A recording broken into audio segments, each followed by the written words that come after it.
నమస్తే ఫ్రెండ్స్, నేను మీ చంద్రశేఖర్. మనందరికి కూడా జీవితంలో గొప్ప విజయాలు సాధించాలని, సక్సెస్ అవ్వాలని ఉంటుంది. అయితే సక్సెస్ అవ్వడానికి మార్గం ఏంటి? సక్సెస్ అవ్వాలంటే మనం 9 అంశాల్లో నిపుణత సాధించాలి. ఆ 9 అంశాల్లో మొట్టమొదటిది గోల్ సెట్టింగ్.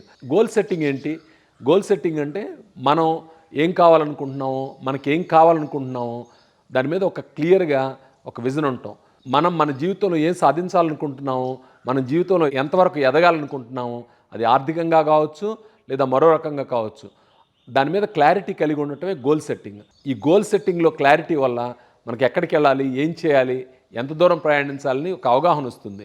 అది ఎలా ఉంటుందంటే, మీరు ఇంట్లో నుంచి బయటకు వచ్చి కారు తీశారు, మీరు ఎక్కడికి వెళ్ళాలో ముందే నిర్ణయించుకుంటారు కదా, అంతేగాని ర్యాండమ్గా కారు తీసి బయటకు వెళ్ళరు కదా. ఇది కూడా అలాంటిది అనమాట. మీరు జీవితంలో ఏం సాధించాలనుకుంటున్నారో, ఎక్కడికి వెళ్ళాలనుకుంటున్నారో, ఎంత ఉన్నతంగా ఎదగాలనుకుంటున్నారో, ఎంత ఆనందంగా ఉండాలనుకుంటున్నారో, ఎంత డబ్బు సంపాదించాలనుకుంటున్నారో, వీటన్నిటి మీద కూడా మీరు ఒక ఆలోచన చేసి దాన్ని ఒక పుస్తకంలోనూ పేపర్లోనూ రాసుకోవటం, పదే పదే దాన్ని చూసుకోవడం, దాన్ని మననం చేయడం, తద్వారా మీరు ఆ లక్ష్యాన్ని సాధించుకోవడం చాలా ఈజీ అవుతుంది. అలా కాకుండా ఒక్కసారి అనుకొని వదిలేస్తే నిలబడదు అది. మీరు కంటిన్యూస్గా మీ గోల్ ఏంటి, దాన్ని సాధించడం కోసం మీరేం చేస్తున్నారు, అలాగే మీరు చేసేటప్పుడు కొంచెం పక్కకు పోతే మళ్ళీ సరైన దారిలో ప్రయాణించేలా చూసుకోవటం. Daily goals, weekly goals, monthly goals, yearly, అలాగే 5 ఏళ్లకి 10 ఏళ్లకు కూడా. 10 ఏళ్ల కన్నా ఎక్కువ కాలానికి మీరు గోల్ను నిర్దేశించుకున్నారంటే అది మీ జీవిత ఆదర్శం అయి ఉండాలి. ఇలాంటి గోల్ను పుస్తకంలో, పేపర్లో రాసుకోవడం వల్ల మీరు ఒక అగ్రిమెంట్లో ఎంటర్ అయినట్టుగా ఉంటుంది. అంటే అది మీరు ఇచ్చే అగ్రిమెంటు. ఇలా గోల్ను నిర్దేశించుకొని దాని ప్రకారంగా పనిచేస్తుంటే మీరు విజయానికి దగ్గర అవుతారు. అలాగే మార్గం నెంబర్ 2 అదేంటంటే పాజిటివ్ యాటిట్యూడ్. విజయం సాధించాలనుకున్న వాళ్ళకి పాజిటివ్ యాటిట్యూడ్ అనేది చాలా ముఖ్యం. పాజిటివ్ యాటిట్యూడ్ అనేది ప్రతి దానిలో కూడా ఆశావహ దృక్పథం కలిగి ఉండటం. ఒక ఇద్దరు మనుషులకు 2 పరిస్థితులు ఎదురైతే ఇద్దరు కూడా ఒక్కొక్క రకంగా రియాక్ట్ అవుతారు. ఒక అతను నెగిటివ్గా రియాక్ట్ అయితే మరొక అతను పాజిటివ్గా రియాక్ట్ అవుతాడు. పాజిటివ్ రియాక్షన్ అంటే అంతా బాగానే ఉందని వాస్తవానికి దూరంగా ఉండటం కాదు. వాస్తవాన్ని గమనిస్తూనే ఏదైనా సమస్యలు, ఇబ్బందులు వచ్చినప్పుడు కూడా దాన్ని ఆశావాహ దృక్పథంతో ఓవర్కమ్ చేయటమే పాజిటివ్ థింకింగ్. ఈ పాజిటివ్ థింకింగ్ అనేది మన విజయం సాధించడంలో 2 విషయంగా ఉపయోగపడుతుంది. విజయం సాధించాలనుకునే వాళ్ళు పాటించాల్సిన 3వ అంశం, ముఖ్యమైన అంశం ఏంటంటే కంటిన్యూస్ లెర్నింగ్. అంటే నిత్య విద్యార్థిగా ఉండటం. చాలామంది ఫార్మల్ ఎడ్యుకేషన్ అయిపోయిన తర్వాత తమకు అన్నీ తెలుసని నేర్చుకోవడానికి ఇష్టపడరు. ఇప్పుడున్న ప్రపంచ విజ్ఞానం ప్రతి 2 సంవత్సరాలకి డబుల్ అవుతుంది. కాబట్టి ఖచ్చితంగా మనం నేర్చుకోవాలి. విజయాలు సాధించాలనుకున్న వాళ్ళంతా నిత్య విద్యార్థిగా ఉండాల్సిందే. దీనికి మంచి మార్గం ప్రతిరోజు కూడా ఓ మంచి పుస్తకాన్ని కనీసం గంటసేపు చదవటం. అలా చదవడం ద్వారా మీరు 100కి 99 మంది కన్నా ఉన్నతమైన స్థానంలో ఉంటారు. తద్వారా మీరు విజయం సాధించడం చాలా తేలికవుతుంది. విజయం సాధించడానికి 4వ పాయింట్ అంటే యాక్షన్, పని చేయటం. ప్రపంచంలో ఉన్న విజ్ఞానం అంతా మీ దగ్గర ఉంది. అన్ని సూత్రాలు తెలుసు, అన్ని పద్ధతులు తెలుసు. కానీ యాక్షన్ చేయకపోతే ఉపయోగం లేదు.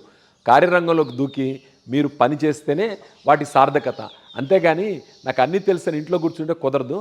కాబట్టి ఖచ్చితంగా యాక్షన్ చేయాల్సిందే. విజయాలు సాధించిన వాళ్ళకి ఒక విషయం బాగా తెలుసు.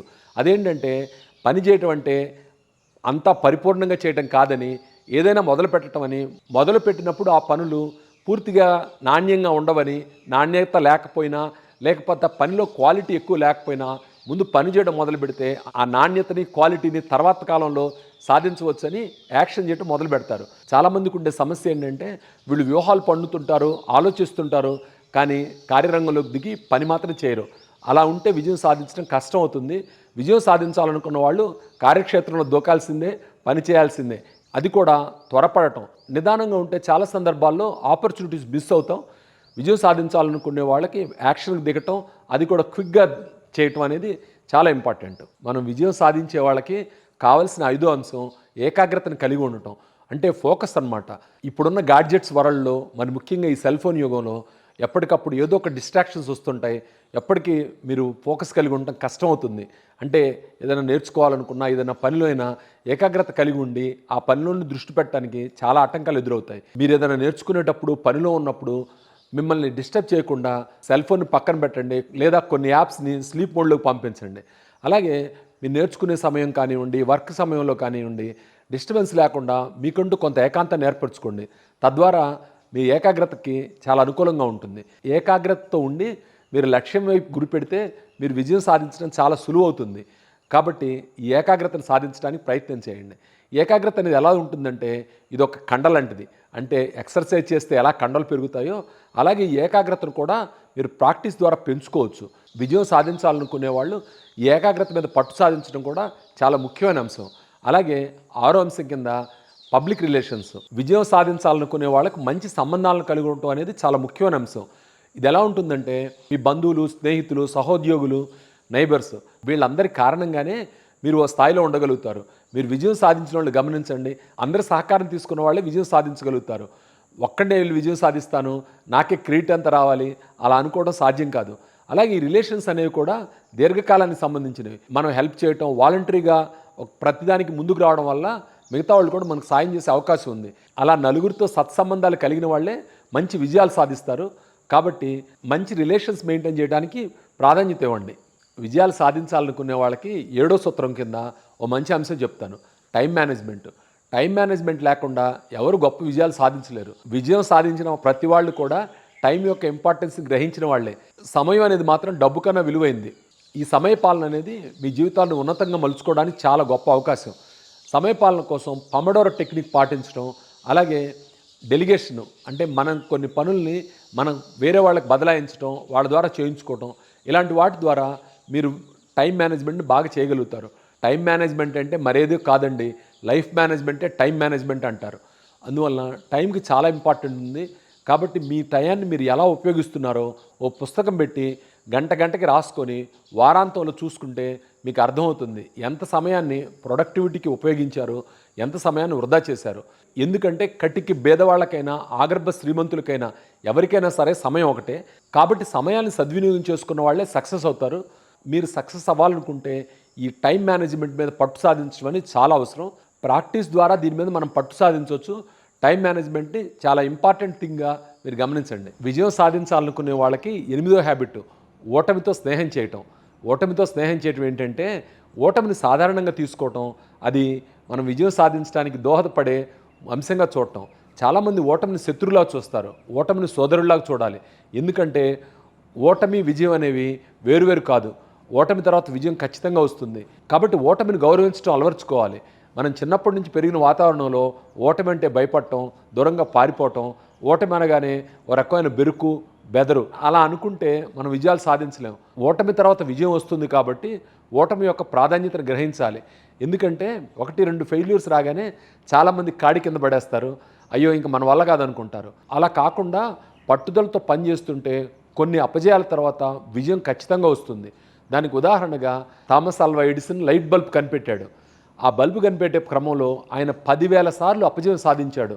ఎవరో మిత్రులు మీరు 10,000 అపజయాలు సాధించారంటే, లేదు 10,000 సార్లు నేను డిఫరెంట్గా ఈ బల్బును కనుక్కోలేననే విషయం గ్రహించాను అంటాడు. అంటే అపజయాన్ని అపకారం కలిగించే విషయంగా కాకుండా దానిలో కూడా ఒక పాజిటివ్నెస్ చూసి, ఓకే ఇలా చేస్తే మనకి విజయం సాధించలేము, మరో రకంగా చేసి విజయం సాధించవచ్చు అని అలా తెలుసుకోవడానికి ఆ అపజయం అనేది దోహదపడుతుంది. కాబట్టి అపజయాల గురించి భయపడేవాళ్ళు సక్సెస్ అవ్వలేరు. అపజయాలు అనేవి జీవితంలో పార్ట్. ఫెయిల్యూర్ని ఎంబ్రేస్ చేసుకొని విజయం కోసం ముందుకెళ్ళటం మనం చేయాల్సిన పని. కల్నల్ శాండర్స్ గారు KFC తాతాని మనం ముద్దుగా పిలుచుకుంటాంగా, ఆయన తన 62 ఏళ్ల వయసులో ఎన్నో రెస్టారెంట్లు తిరిగి తన రెసిపీని వాళ్ళకి అమ్ముకుందామని ప్రయత్నించాడు. అలా ప్రయత్నంలో ఆయన 1000 సార్లు తిరస్కరించబడ్డాడు. నిజంగా షాకింగ్ కదా, 1000 సార్లు తిరస్కరించబడ్డాడు.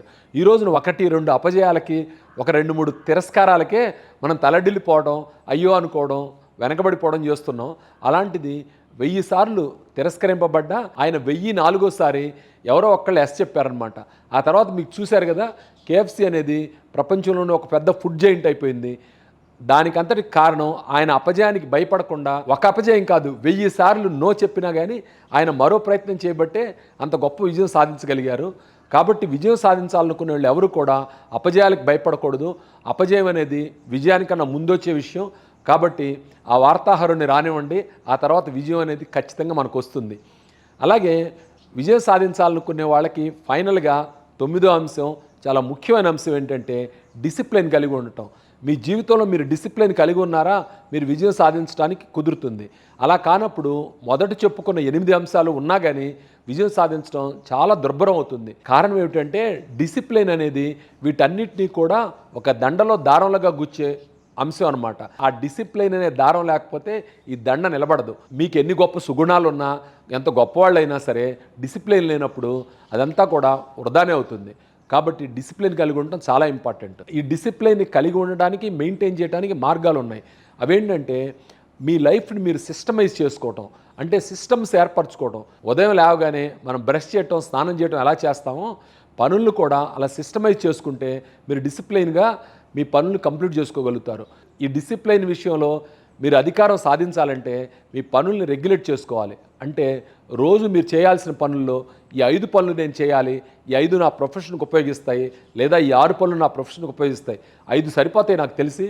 5 పనులు లిస్టు రాసుకొని ప్రతిరోజు 5 పనులు చేశామా లేదా అని చూసుకుంటే కొంత డిసిప్లైన్కి దగ్గరగా అవడానికి ఆస్కారం ఉంది. నిద్ర లేవడం నుంచి పండుకునే దాకా ప్రతిరోజు ఉదయం నుంచి సాయంత్రం దాకా మీరు చేసే పనులను రాసుకొని వాటి ప్రకారం మనం వెళ్తున్నామా, లేదా మధ్యలో ఏదైనా ఆటంకాలు వచ్చినాయా, ఈ విషయం మీరు గ్రహించి మీరు డిసిప్లైన్గా మీ జీవితాన్ని గడపడం ద్వారా మీరు నేర్చుకున్న అంశాలన్నిటికీ సార్థకత కలుగుతుంది. గొప్ప విజయాలు సాధించిన వాళ్ళంతా డిసిప్లైన్డ్గా ఉన్న మనుషులే. కాబట్టి మీరు కూడా నేను చెప్పిన 9 అంశాల్లో ఈ డిసిప్లైన్ అనే అంశాన్ని మీరు ఖచ్చితంగా అలవర్చుకొని మీరు నేర్చుకున్న మిగతా అన్ని అంశాలకు కూడా సార్థకత చేర్చుకుంటారని నేను భావిస్తున్నాను. విజయం సాధించడం లేదా విజయం చేత ఆకర్షింపబడటం కోసం నేను మీకు 9 అంశాలు చెప్పాను. Goal setting, positive attitude, continuous learning, పనిలో దిగటం, ఫోకస్ పెట్టడం, ఏకాగ్రత కలిగి ఉండటం, గుడ్ రిలేషన్స్ కలిగి ఉండటం, టైం మేనేజ్మెంటు, ఓటమిని ఎంబ్రేస్ చేసుకోగలగటం, అలాగే డిసిప్లిన్. వీటన్నిటి మీద కూడా మీరు పట్టు సాధించి వీటిని సాధారణమైన అంశాలుగా అనుకోకుండా పవిత్రమైన అంశాలుగా, గొప్ప విషయాలుగా గ్రహించి వీటిని మీ జీవితంలో అప్లై చేయడం ద్వారా మీరు విజయాలు సాధిస్తారని నేను నమ్ముతున్నాను. Thank you friends.